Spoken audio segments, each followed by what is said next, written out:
Dear students, हम लोग chapter light study कर रहे हैं क्लास 8 के साइंस का। ठीक है बच्चों। और हम लोगों ने जो लास्ट क्लास में जो लास्ट पार्ट कवर अप किया वो एक्टिविटी 16.10 था। तो 16.10 का एक्सपेरिमेंट ये मैंने आपको बताया था कि आपको किस तरह से परफॉर्म करना है। कार्डबोर्ड लेना है, उसके एक साइड पे आपको बर्ड को बना देना है और दूसरे साइड पे आपको स्केच को बना लेना है और फिर इसको आपको क्या करना है, ट्विस्ट करना है स्ट्रिंग को। और स्ट्रिंग को जब आप ट्विस्ट करोगे तो आपका कार्ड जब आपका ट्वेल्व करेगा, मूव करेगा, रोटेट करेगा तो आपको क्या दिखेगा कि बर्ड किस में है, केज में है। ठीक है बच्चों, तो यहाँ तक क्लियर था। चलिए इसके आगे देखते क्या है। The movies that we see are actually a number of separate pictures in a proper sequence. तो बच्चों जो भी मूवी हम लोग देखते हैं उसमें क्या होता है बच्चों, बहुत सारे पिक्चर्स होते हैं। ठीक है, वो सेपरेट सेपरेट पिक्चर्स होते हैं, अलग अलग पिक्चर्स होते हैं जिनको सीक्वेंस में लगाया जाता है। They are made to move across the eye, और उनको आपकी आंखों के सामने इस तरह से मूव कराया जाता है कि they are made to move across the eye usually at a rate of 24 pictures per second faster than 16 picture per seconds. ठीक है, तो कह रहा है आपकी आंखों के सामने ये जो फोटोज होती है, ठीक है, जो पिक्चर्स होता है इसको इस तरह से मूव कराया जाता है कि एक सेकंड में, ठीक है, ये 24 पिक्चर्स आपके जो है क्रॉस कर जाते हैं आपकी आईज से। तो आपको लगता क्या है कि वो पिक्चर क्या कर रही है, मूव कर रही है। ठीक है, तो कोई भी इमेज आपको मूव करती हुई कब दिखेगी कि जब एक सेकंड में आपकी आंखों के सामने 24 पिक्चर्स क्या कर सके, मूव कर जाए। ठीक है, पास कर जाए। So we see a moving picture. तो इस तरह से हम लोग कोई भी मूविंग पिक्चर देखते हैं। ठीक है, नेक्स्ट देखिए क्या है। Nature has provided eyes with eyelid to prevent any object from entering the eye. तो बच्चों ये जो नेचर है, जो गॉड है, गॉड ने हमारी आईज के ऊपर बच्चों आईलिड लगाई हुई है। ठीक है, तो आईलिड का काम क्या होता है कि कोई भी जो ऑब्जेक्ट है, ठीक है, जो आपकी आंखों के अंदर जाना चाहता है तो आईलिड क्या करती है कि उसको आंखों के अंदर जाने से रोकती है। ठीक है, eyelid also shut out light when not required. और आईलिड बच्चों क्या करती है, उस लाइट को भी स्टॉप कर देती है जिस लाइट को आपको आंखों की ज़रूरत नहीं होती है। तो मैंने आपको बताया भी कि अगर आपकी आंखों के सामने कोई ब्राइट लाइट जलाए, ठीक है, टार्च जला दे आपकी आंखों में, तो आप देखते हो आपकी आंखों की जो आईलिड होती है वो अपने आप क्या होती है, बंद हो जाती है। ठीक है, या कोई सपोज कोई भी ऑब्जेक्ट अगर आपकी आंखों के सामने कोई जल्दी से लाने की कोशिश करता है तो उसके बावजूद भी तो आपकी आईलिड क्या होती है, तुरंत प्रॉपर रिस्पॉन्स करती है और वो अपने आप डाउन हो जाती है। ठीक है, तो आईज के पास बहुत सारी चीज़ें भगवान ने बनाई हुई हैं कि आईज आपका क्या हो, प्रोटेक्टेड हो। तो उसमें जो आईलिड है, आईलिड का भी एक बहुत ही इंपॉर्टेंट रोल होता है। ठीक है, तो आईलिड जो है किसी भी ऑब्जेक्ट को आपकी आंखों के अंदर घुसने से बचाती है। ठीक है, eye is such a wonderful instrument that it can clearly see distant object as well as objects nearby। तो बच्चों कह रहा है ये जो आई है ना, आई को भगवान ने ऐसा बनाया हुआ है कि आई से आप अपने पास की भी चीज़ों को देख पाते हो और दूर की चीज़ों को भी देख पाते हो। The minimum distance at which the eye can see object distantly varies with age. तो बच्चों आप लोग देखते हो कि जैसे जैसे एज, ठीक है, आपकी आगे बढ़ती जाती है तो ये जो आई का विज़न होता है इसमें भी कुछ ना कुछ चेंजेस आने लगते हैं। ठीक है, तो ये एज पर भी डिपेंड करता है और कभी कभी कुछ लोगों को बाई बर्थ भी ये प्रॉब्लम हो जाती है। ठीक है, आई साइट उनकी वीक हो जाती है। तो आप लोगों ने ये भी देखा होगा कि कई लोगों को प्रॉब्लम होती है, दूर की चीज़ें नहीं दिखती। ठीक है, तो वो डॉक्टर के पास जाते हैं तो उनको उसके हिसाब से डॉक्टर स्पेक्टेकल्स, चश्मे बना करके उनको दे देता है। ठीक है, कुछ ऐसे होते हैं जिनको पास की चीज़ें नहीं दिखती हैं तो उनके लिए भी जब वो डॉक्टर के पास जाते हैं, ठीक है, आई वाले, तो वो भी उनको एक प्रॉपर स्पेक्टेकल्स देते हैं जिससे उनको वो प्रॉब्लम सॉल्व हो जाती है। ठीक है, the most comfortable distance at which one can read with a normal I is about 24 centimetre.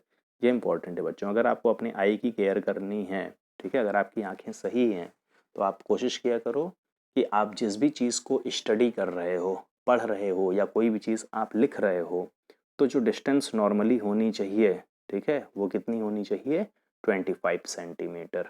ठीक है, some persons can see objects close to them clearly but can not see distant objects so clearly. तो वही जो मैंने आपको बताया, कुछ लोग होते हैं जिनको दूर की चीज़ें बहुत अच्छी तरीके से दिखाई देती है लेकिन जो पास की चीज़ें होती हैं वो अच्छी तरीके से दिखाई नहीं देती है। On the other hand some persons can not see object nearby. वहीं कुछ ऐसे पर्सन होते हैं जिनको पास की चीज़ें अच्छे से दिखाई नहीं देती हैं, but they can C distant objects quite well. लेकिन उनको दूर की चीज़ें अच्छी तरीके से दिखाई देती हैं। विथ सुटेबल करेक्टिव लेंसेज, तो ये जब डॉक्टर के पास जाते हैं तो डॉक्टर इनको जो स्पेक्टिकल्स प्रोवाइड करते हैं, जो चश्मा देते हैं, उसमें बच्चों सुटेबल लेंस लगी हुई होती है। These defects of I can be corrected. ठीक है, तो उनको डॉक्टर वो जो लेंस वाला चश्मा दे देता है, पावर वाला, जिससे इनकी इस प्रॉब्लम को सॉल्व कर दिया जाता है। तो इस चश्मों जो पावर दिया जाता है ना बच्चों, इसका काम क्या होता है कि जो ऑब्जेक्ट है, ऑब्जेक्ट की जो इमेज हो, वो इमेज आपकी रेटिना पे बने। ठीक है, तो ये जो लोगों को प्रॉब्लम होती है कभी कभी कि पास की चीज़ें नहीं दिख रही हैं, दूर की चीज़ें नहीं दिख रही हैं, तो इसमें ये समस्या किस कारण से होती है कि ऑब्जेक्ट की जो इमेज बनती है वो रेटिना पे नहीं बनती, या तो वो रेटिना के पीछे बनती है या वो रेटिना के आगे बन जाती है, इसलिए उनको ये समस्या होती है। ठीक है, और जब डॉक्टर के पास जाते हैं, वो डॉक्टर को अपनी समस्या बताते हैं, तो डॉक्टर जब उनको स्पेक्टेकल्स देते हैं, चश्मा देते हैं सुटेबल लेंस का लगा करके, तो वो लेंस क्या करता है, उस ऑब्जेक्ट की इमेज को रेटिना पे प्रॉपर तरीके से बनाने लगता है, और रेटिना से वो इमेज नर्व के थ्रू आपके ब्रेन को ट्रांसफर हो जाती है। ठीक है, जिससे वो उस चीज को सेंस कर पाता है, अच्छी तरीके से उसको देख पाता है। ठीक है बच्चों, sometimes particularly in old age eyesight becomes foggy। तो बच्चों कभी कभी आप लोग देखते हो कि जो बूढ़े लोग होते हैं, जो एज लोग, जिसकी एज बहुत ज़्यादा हो जाती है, तो इनकी जो आईसाइट्स होती है ना बच्चों, ये फॉगी हो जाती है। इनका मतलब जो आँख भी होती है, आप देखते हो ना, धुंधला धुंधला इनको दिखता है, साफ नहीं होता, इनकी आंखों में भी कुछ आपको धुंध जैसा दिखता है। It is due to the eye lens becoming cloudy. तो होता है क्या है बच्चों, जो इनकी आंखें होती हैं ना, आंखों में जो इनका लेंस होता है, वो लेंस क्लाउडी हो जाता है, खराब हो जाता है धीरे धीरे। When it happens persons are said to have cataract. और जब उनको ये समस्या हो जाती है तो बोला क्या जाता है कि उनको जो बीमारी है वो कैटरैक्ट की बीमारी है। There is a loss of vision sometimes extremely severe. तो जो कैटरैक्ट की बीमारी होती है ना बच्चों, तो इससे क्या होता है कि इनको जो है कभी कभी चीज़ें अच्छी तरीके से दिखाई नहीं देती, इनका लॉस ऑफ विजन हो जाता है। ठीक है, और समटाइम्स एक्सट्रीमली सीवियर, और कभी कभी ये जो कैटरैक्ट होता है, जो मोतियाबिंद होता है बच्चों, ये बहुत ही ज़्यादा आपका जो है खतरनाक बीमारी का रूप ले लेता है। ठीक है, जिससे उनको मतलब दिखना भी एक टाइम के बाद बंद हो जाता है। तो it is possible to treat this defect. तो इसलिए क्या किया जाता है कि ये जो कैटरेक्ट की बीमारी होती है, इसका जो है आपको पॉसिबल ट्रीटमेंट करा लेना चाहिए। The OPEC lens is removed. तो यहाँ पे क्या किया जाता है कि ये जो आपका क्लाउडी लेंस होता है, जो ख़राब हो जाता है, डॉक्टर लोग इस लेंस को वहाँ से हटा देते हैं। ठीक है, तो देखिए, the OPEC lens is removed and a new artificial lens is inserted. और उसकी जगह पे नया आर्टिफिशियल लेंस डॉक्टर लोग लगा देते हैं। Modern technology has made this procedure simpler and safer. और आज की डेट में बच्चों साइंस टेक्नोलॉजी इतनी आगे बढ़ गई है कि ये ट्रीटमेंट बहुत ही आसान हो चुका है। ठीक है बच्चों, तो बच्चों आप लोग देख रहे हो कि ये जो आई होता है, ठीक है, आई बहुत ही इम्पॉर्टेंट सेंस ऑर्गन्स है। आई के ही थ्रू हम लोग किसी भी चीज़ों को अच्छी तरीके से देख पाते हैं, सेंस कर पाते हैं। तो इसलिए आई का केयर करना बच्चों बहुत ही इम्पॉर्टेंट होता है। ठीक है, तो नेक्स्ट जो हम लोगों का टॉपिक है वो है care of eyes.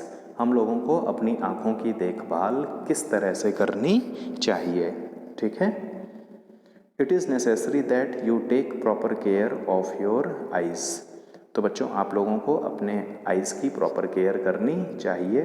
If there is any problem you should go to an eye specialist. अगर आपकी आँखों में कोई भी प्रॉब्लम है बच्चों, तो आपको आई स्पेशलिस्ट के पास जाना चाहिए। हैव ए रेगुलर चेकअप, आपको रेगुलर चेकअप कराना चाहिए। हैव ए रेगुलर चेकअप, आपको अपना रेगुलर चेकअप कराना चाहिए। देखिए क्या कह रहा है, if advised use suitable spectacles. अगर आप डॉक्टर के पास जाते हो, डॉक्टर आपको एडवाइस करता है कि आपको चश्मा पहनना चाहिए, ठीक है, तो आपको डॉक्टर की बात को मानना चाहिए। टू लिटिल और to much light is bad for eyes. तो बच्चों आइज़ के लिए बहुत ज़्यादा रोशनी और बहुत कम रोशनी दोनों नुकसानदायक है। ठीक है, insufficient light causes eye strain and headache. अगर आपकी लाइट कम है, अगर आप डिम लाइट पे पढ़ते हो तो उससे आपके आई स्ट्रेन मतलब आपकी आंखें दर्द करने लगेंगी, आंखों पे बहुत ज़्यादा लोड पड़ेगा, जिससे आपको हेडेक होगा, ठीक है, आपका सर दर्द होगा। Too much light like that of sun. वहीं बहुत ज़्यादा लाइट जो सन की रोशनी होती है, ठीक है, जैसे सन, आप डायरेक्ट सन की रोशनी को अगर आप देखते हो अपनी आंखों से, ए पावरफुल लैम्प और a laser torch can injure the retina. वहीं अगर आपकी लाइट बहुत ज़्यादा ब्राइट होती है, जैसे आप सन की रोशनी में लगातार अगर आप सन को देखते हो अपनी आंखों से, ठीक है, या लेज़र लाइट आपकी कोई आंखों पे मारे, तो उससे क्या होती है कि आपकी रेटिना डैमेज हो जाएगी, ठीक है। और आप सब लोगों को पता है कि जो भी ऑब्जेक्ट आप देखते हो उसकी इमेज कहाँ पे बनती है बच्चों, रेटिना पे, और जब रेटिना ही डैमेज हो जाएगा तो वो ऑब्जेक्ट आपको अच्छी तरीके से नहीं दिखेगा, ठीक है। तो वही चीज़ कह रहा है, do not look at the sun और ए पावरफुल लाइट डायरेक्टली। तो आपको सन की लाइट को या कोई भी जो पावरफुल लाइट है जहाँ पे बहुत ज़्यादा रोशनी है, आपको उसको डायरेक्टली नहीं देखना चाहिए। Never rub your eyes if particles of dust go into your eyes. कह रहा है आपको अभी आँखों को कभी भी नहीं रगड़ना चाहिए। अगर आपकी आँखों में कभी कोई डस्ट पार्टिकल चला जाए या कोई इंसेक्ट्स चला जाए तो आपको अपनी आँखों को रब नहीं करना चाहिए। Wash your eyes with clean water. तो इस कंडीशन में आपको क्या करना चाहिए, अपनी आँखों को, ठीक है, क्लीन वाटर से, साफ पानी से धोना चाहिए। If there is no improvement, ठीक है, अगर आँख को धोने से भी आपको कोई इम्प्रूवमेंट नहीं लग रही है, देन आपको डॉक्टर के पास जाना चाहिए। Always read eight a normal distance for vision, ठीक है। तो वही जो मैंने आपको बताया कि कोई भी चीज़ आपको लिखनी हो, कोई भी चीज़ आपको पढ़नी हो, तो मिनिमम डिस्टेंस कितनी रखिए आप, 25 सेंटीमीटर, ठीक है। 25 सेंटीमीटर जब आप अपने आँखों के सामने किसी भी ऑब्जेक्ट को, किसी भी चीज़ को रख करके आप पढ़ोगे, ठीक है, लिखोगे, तो आपकी आँखों पे लोड कम पड़ेगा, ठीक है। Do not read by bringing the book too close to your eyes और कीपिंग इट टू फार। तो वही बात कह रहा है कि आप किसी भी चीज़ को बिल्कुल अपनी आंखों के नज़दीक करके मत पढ़ो, या बहुत दूर करके मत पढ़ो, कि ऑब्जेक्ट को दूर करके तब पढ़ रहे हैं, बुक को आपने अपनी आंखों से बहुत दूर रख दिया हो तो आप पढ़ रहे हो, ऐसा नहीं। आपको एक नॉर्मल डिस्टेंस रखनी चाहिए। वो कितनी डिस्टेंस है, मिनिमम 25 सेंटीमीटर, ठीक है बच्चों। You learned about balance diet in class 6। आप लोगों ने ये भी पढ़ा है कि अपनी आइज़ को अच्छे रखने के लिए, ठीक है, हम लोग को बैलेंस डाइट लेना चाहिए होता है। क्लास 6 में आप लोगों ने बैलेंस डाइट के बारे में स्टडी किया है। If food is deficient in some components eyes में ऑल्सो सफ़र। कह रहा भाई बच्चों, जो आप खाना खाते हो, अगर उस खाने में किसी भी कंपोनेंट की कमी होती है, ठीक है, किसी विटामिन्स की कमी होती है, किसी प्रोटीन्स की कमी होती है, मिनरल्स की कमी होती है, तो उसका भी इफ़ेक्ट हमारी आँखों पे पड़ता है। Lack of vitamin A in food stuff. तो कह रहा है जो भी चीज़ आप खा रहे हो, अगर उसमें विटामिन ए की कमी है, ठीक है, is responsible for many I troubles. तो विटामिन ए की कमी से जो आँखों की प्रॉब्लम होती है बच्चों, वो कौन सी होती है, नाइट ब्लाइंडनेस। सबने इसको पढ़ा भी हुआ है, ठीक है। Most common amongst them is night blindness. One should therefore include in diet components which have vitamin A. अगर आप चाहते हो कि आपकी आंखों की रोशनी, ठीक है, हमेशा बरकरार रहे, आपकी आंखें अच्छी रहे, जल्दी ख़राब ना हो, तो आपको रॉ कैरेट्स खाना चाहिए, ठीक है, ब्रोकोली खाना चाहिए, एंड ग्रीन वेजिटेबल्स, ठीक है। ग्रीन वेजिटेबल्स में जैसे स्पैनक पालक हो गया, एंड कॉड लीवर ऑयल। तो ये सारी कुछ चीज़ें हैं जो आपके विटामिन ए, इनमें भरपूर मात्रा में मिलता है, ठीक है। एग्स आपको लेना चाहिए, milk, curd, cheese, butter and fruits में आपको पपाया और मैंगो, ये सब खाना चाहिए, ठीक है। They all are rich in vitamin A. तो ये सारी चीज़ें आपकी आंखों के लिए बहुत ही हेल्पफुल होंगी, ठीक है बच्चों। अब इसमें यहाँ पे आइज़ ऑफ बटरफ्लाई, बटरफ्लाई के बारे में स्टडी करते हैं। तो देखिए यहाँ पे लिखा हुआ है, animals have eyes shaped in different ways. तो बच्चे जो है, जो एनिमल्स होते हैं, एनिमल्स की जो आइज़ होती है, इनका जो शेप होता है, ये भी आपके डिफरेंट वेज में होते हैं, अलग अलग तरीके के होते हैं। Eyes of a crab are quite small. बच्चों ये जो क्रैब, जो केकड़ा होता है ना, इसकी जो आँखें होती हैं बहुत ही छोटी होती हैं, ठीक है। But they enable the crab to look all around. लेकिन ये जो क्रैब होता है ना, ये अपनी आँखों से हर तरफ दिखता है, ठीक है। जैसे आप अपनी आँखों से फ्रंट में देखते हो ना, तो जो केकड़ा होता है ये आगे पीछे चारों तरफ देख लेता है। तो जब आप केकड़े को पकड़ने के लिए जाओगे ना, तो आपको लगेगा कि केकड़ा आगे देख रहा है, उसका मुंह उस तरफ है, लेकिन वो पीछे से आपको देख लेता है और वो जल्दी से घुस जाता है, छुप जाता है। So the crab can sense even if the enemy approaches from behind. तो वही चीज़ है बच्चों, क्रैब को अगर आप पीछे से पकड़ने जाओगे तो आपको तो लगेगा कि आप केकड़े को पीछे से पकड़ने जा रहे हो, लेकिन वो आपको देख लेता है। क्यों? क्योंकि उसकी आँखें चारों तरफ देखती हैं, आगे पीछे दाएं बाएं हर तरफ, ठीक है। तो जिससे वो एनिमी से अपने आप को बचा लेता है। बटरफ्लाइज हैव लार्ज आइज, ठीक है। और जो तितली होती है, तितली की आंखें बड़ी होती हैं। That seem to be made up of thousand of little eyes. तो आप देखोगे जो बटरफ्लाई की आइज होती है ये बड़ी होती है, और उसकी आंख को जब आप ध्यान से देखोगे तो आपको लगेगा कि बटरफ्लाइज की आइज बनी हुई है थाउजेंड आइज से मिल करके। They can see not only in front and the sides but the back as well. तो बटरफ्लाई भी बच्चों अपनी चारों तरफ देख लेती है, ठीक है, आगे पीछे दाएं बाएं हर तरफ। ए नाइट बर्ड, जो आपके आउल होते हैं, can see very well in night but not during the day. तो ये बच्चों जो नाइट बर्ड होते हैं, जो आउल होता है, आप लोगों ने उल्लू के बारे में सुना भी है कि ये लोग रात में बहुत अच्छी तरीके से देख लेते हैं, लेकिन इनको दिन में नहीं दिखता। ऑन द अदर हैंड जो आपके डे लाइट बर्ड्स हैं, जैसे काइट हो गया, ईगल हो गया, they can see well during the day. इनको दिन में अच्छी तरीके से दिखता है, but not in the right, लेकिन इनको रात में नहीं दिखाई देता।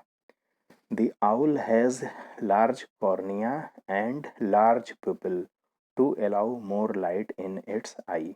तो जब भी आप उल्लू को देखोगे ना बच्चों, उल्लू की आँख को, तो इसका कॉर्निया बड़ा होता है, ठीक है, और इसके प्यूपिल की साइज़ भी बड़ी होती है, जिससे ज़्यादा से ज़्यादा लाइट इनकी आँखों में घुसे, ठीक है। ये बात समझ में आई? तो मैंने ह्यूमन की आइज़ में भी आप लोगों ने देखा, आइरिस है, पिपल है। तो पिपल की साइज़ को कौन कंट्रोल करता है? आइरिस, ठीक है। तो आउल में भी बच्चों ये जो पिपल होता है, पिपल की जो साइज़ होती है वो बड़ी होती है। बड़ी क्यों होती है? कि जितना पिपल का साइज़ बड़ा होगा उतनी ज़्यादा से ज़्यादा लाइट इसकी आंखों में एंटर करेगी और ये उन चीज़ों को देख पाएगा, ठीक है।